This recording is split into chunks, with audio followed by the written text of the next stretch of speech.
Assalamualaikum warahmatullahi wabarakatuh. Selamat berjumpa kembali pada pelajaran fisika pada hari ini. Ini adalah merupakan pertemuan ketiga di bulan Januari, ya. Dan ini adalah satu, ya. Anda sudah masuk PTM 2 kali. Semoga PTM bisa berjalan terus, tapi kami harap Anda jaga selalu kesehatannya. Jangan pergi kota yang jauh-jauh. Nanti menakutkan ada satu jauh terkena, semuanya akan libur. Ya, jadi setelah ini kita baru coba sudah mulai agak tenang. Tolong jaga kesehatan. Intinya di situ. Dampaknya begitu luar biasa ke sekolahan. Itu ya. Kita nyasa pesan kepada Anda. Misalkan kamu diajak piknik, rasa piknik lah, enggak jadi malapetaka gitu loh. Bisa? Sementara ini udah tenang, enggak masalah. Sekarang masih dalam uji coba pemantauan. Oke. Materi minggu kemarin adalah termodinamika. Pada minggu ini masuk bab baru. Bab baru namanya gelombang, ya. Gelombang yang pertama kali istilah-istilah pada gelombang. Yang kedua adalah apa? Gelombang berjalan. Yang ketiga adalah gelombang diam atau stasioner. Gelombang adalah getaran yang merambat. Getaran yang merambat itu sebuah gelombang. Oke. Gelombang merambat getaran tanpa memindahkan partikel. Partikel hanya bergerak di sekitar titik kesetimbangan. Perhatikan gambar ini, ada 1, 2, 3, 4, ada 5 bola yang satu dipegang. Ya. Dilepas. Kelihatan jalannya ya? Nah, gitu. Perhatikan ini dipegang berapa bola ini?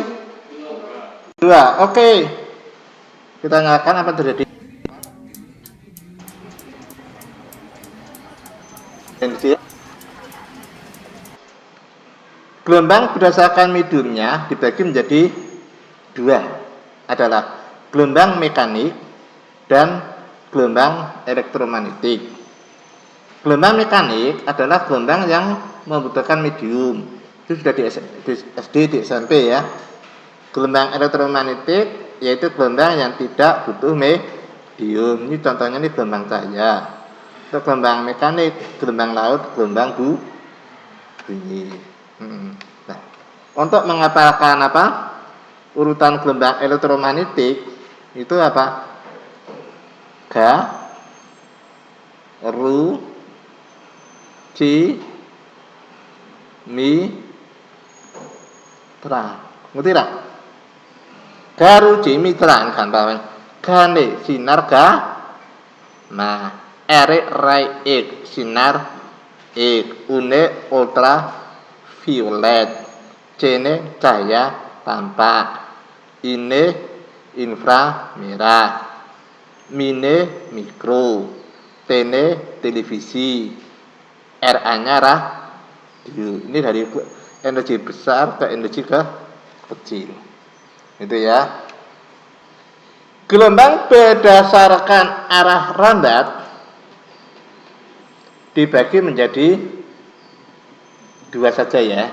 Ini satu enggak populer. Gelombang transversal. Gelombang transversal itu apa? Itu gelombang yang terjadi dengan arah rambat. Contohnya gelombang cahaya. Tapi angel cahaya kalau ngepop bentuk gelombang. Ini pakai gelombang tali itu loh. Dipanteng, itu gerakan 1 kali itu gelombang longitudinal, gitu loh. Yang berikutnya 2 gelombang tadi gelombang transversal ya, yang tali tarik getakan sekali itu. Kalau gelombang longitudinal itu pakai selingki yang kayak pir ya loh.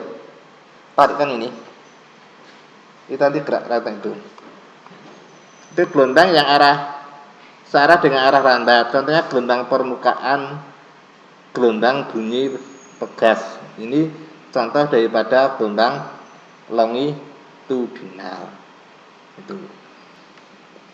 Besaran gelombang. Amplitudo. Amplitudo adalah kesimpangan terjauh yang dimiliki sebuah benda. Anda ingat di sini? Ini gelombang apa? Transversal. Anda tahu ya? Gelombang transversal adalah gelombang yang getarannya daerah lambatnya saling tegak lurus. Pahami ya, ya? Terus ini namanya pusat keseimbangan ya.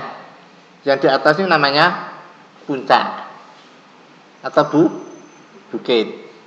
Yang di bawah namanya lembah. Di sini ada puncak.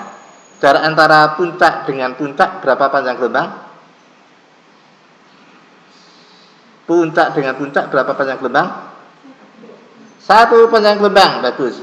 Tadi berapa? Ini sampai sini berapa panjang gelombang? Setengah. Nah, 1 sampai sini ya. Betul ya? Nah, ini puncak dengan lembah berapa panjang gelombang? Setengah. Gitu ya? Dan ini kita ambil P. Sekarang gelombang longitudinal. Pada gelombang longitudinal ini akan terjadi, ini ada rapatan, ada renggangan, rapatan, renggangan, rapatan, renggangan. Ya. Jarak antara rapatan dan renggangan, satu rapatan dan satu renggangan itu dinamakan satu panjang gelombang. Arahnya ini rambatnya juga ke sana, getarnya juga ke sana gitu loh. Berarti arah rambat dan arah getar itu searah di sini, di selingkuh itu. Ya. Oke. Selanjutnya, ini materi ini sudah Anda familiar ya. Periode itu apa? Apa periode itu anakku? Lama apa? Lama waktu. Waktu bagaimana? Waktu dibutuhkan untuk melakukan satu putaran, satu getaran, satu panjang gelombang.